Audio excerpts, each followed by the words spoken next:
I thought that it was a meet. I didn't know that I was gonna have to read. And then the casting director, who I know doesn't even acknowledge me, she just walks right by without saying a word. And then she says they want to put me on tape. And I'm like, excuse me, but you need special makeup for that, or you look green. And she says, well, you can either tape or not. Like it's all some pointless exercise. And I just can't take it anymore, Jacob. I'm so tired and it's so pathetic. Hello, welcome to What the Flick. I'm Christy, this is Matt, this is Alonzo. Alonzo and I are going to play catch up with the latest David Cronenberg film, Maps of the Stars. I still don't really know how I feel about this movie, and it's been a couple of weeks. And I just want to point out, I'm playing the Ben Mankiewicz role this you, week. Ben? I have not seen 3 of the 4 movies that we're reviewing. You're a busy guy. You got the real job. Of the 3 of us, you're the only one who has a real job here. Real job. It's true. So please, what's Maps of the Stars about, please? Oh, golly. Okay, well, Julianne Moore plays a terrible, terrible starlet who is desperately trying to get cast as her mother in a movie.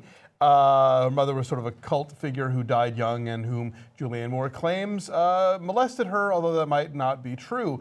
Meanwhile, a teen star out of rehab is trying to get his act together with a sequel, and he's being handled by his mother, who's is also his manager, played by Olivia Williams, and his father, John Cusack, who is a self-help guru.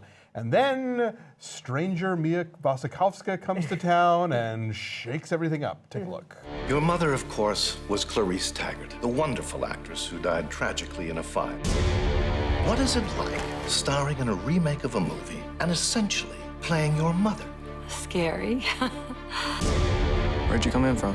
Jupiter. Now you hit Tinseltown, what are you gonna do? This isn't a very glamorous job. I would be the most loyal, most competent, most grateful personal assistant you've ever had. I hired a girl. It's amazing. Why is it amazing? She was burned in a fire. You gonna hurt me, Agatha? I think she may be back. I don't know if she's dangerous. It's a reimagining. It's a second chance. I told you to stay away from us. I was afraid, because of what you did.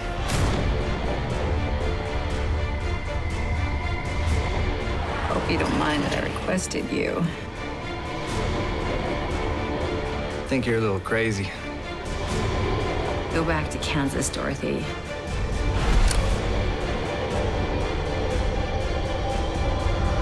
Secrets kill.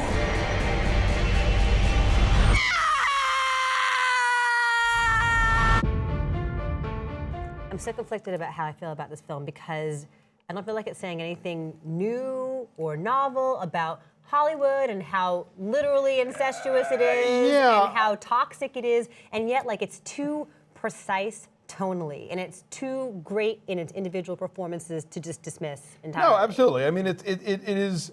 I wonder if part of the thing is that Cronenberg and screenwriter Bruce Wagner have such different sort of styles and scopes in what they're interested in, that maybe they just aren't meshing that well. But no, I agree with you. It doesn't really, first of all, I think at this point for a show business satire, you've really got to get out there because reality is, so bizarre unto itself. The thing about it, and I'm going to avoid getting into spoilers here, but what we find out about the family, the Olivia Williams, John Cusack, and the teen kid whose name I don't know, about their family isn't so specific about show business that you couldn't have set this in, say, Washington, D.C. and made them politicians. But they mentioned a lot of pop culture references, one of which is sort of an inside joke where Julianne Moore is talking to her agent. Right. And they're saying it's not like it's a P.T. Anderson film. Right. I mean, there are a lot of specific pop culture things, but they're sort of just dropped in enough to create a sense Sure, of place. absolutely. And for the Julianne Moore character, yes, obviously she is very firmly like a Hollywood creation.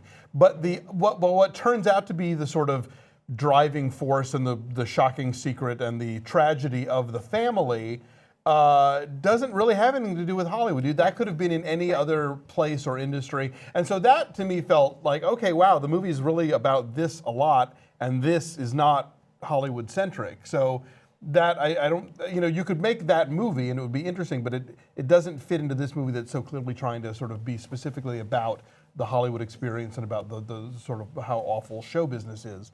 Evan Bird, really fast. Evan is Bird. the kid who plays Sorry the about We that. should mention also that Robert Pattinson is in this movie. Yes. Having sex in a limo again for David Cronenberg. Right, but this which time he did he's in driving and Cosmopolis. not riding around, Yes. as opposed to Cosmopolis. So yeah, I know I'm kind of the same way. I can't completely put this movie off, but at the same time, given the raves I have read from other critics and from people I know, and you know, Julianne Moore won Best Actress at the Cannes Film Festival last year, I kind of was expecting more. It does seem to be a little all over the place.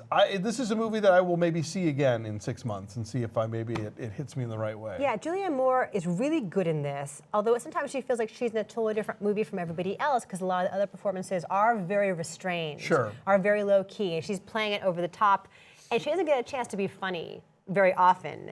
And she's funny here. I think she's better here in a lot of ways than she was in Still Alice. I know that's the one she just won her Oscar for. I kind of like her better in this because she gets to show, I don't know, a show of your range, gets to show some humor. Well, you know, it feels like it's out of place with everything else. There are different performances. I think there's a history of people who, when the year they win for an Oscar, it helps that there was this sort of second performance, kind of bolstering them. Like, you know, Dennis Hopper got nominated for Hoosiers and not Blue Velvet, and you know, Whoopi Goldberg won for Ghost and not The Long Walk Home. You know, so I think that they're two completely different pieces of work that sort of show her range. That's a good point. And I would say probably the existence of this performance helped, you know, the Still Alice train make it to the station.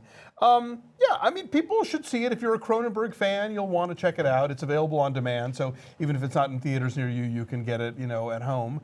But it's, yeah, I'm kind of with you. I still don't quite know what to make of it. I feel a little disappointed, but I feel like maybe that's my problem. And if I see it again later, I'll get what the movie was trying to do more effectively. I don't think it is your problem. 'Cause I've talked to a lot of folks who have a very similar kind of uncomfortable reaction that they can't say they liked it, but they also can't say they disliked it. And it's not very Cronenberg-y in a lot of ways in terms of the body horror we think of with him. Right. Yes, there is some disfigurement that occurs for various reasons, and there's death, and there's fire is a recurring theme, drowning is a recurring theme. And water. Yeah, and but it's more like internal physical torment. Yeah, and I mean, you know, Dave external. actually called this his return to horror, just because the characters are so awful and the things that unfold are so terrible.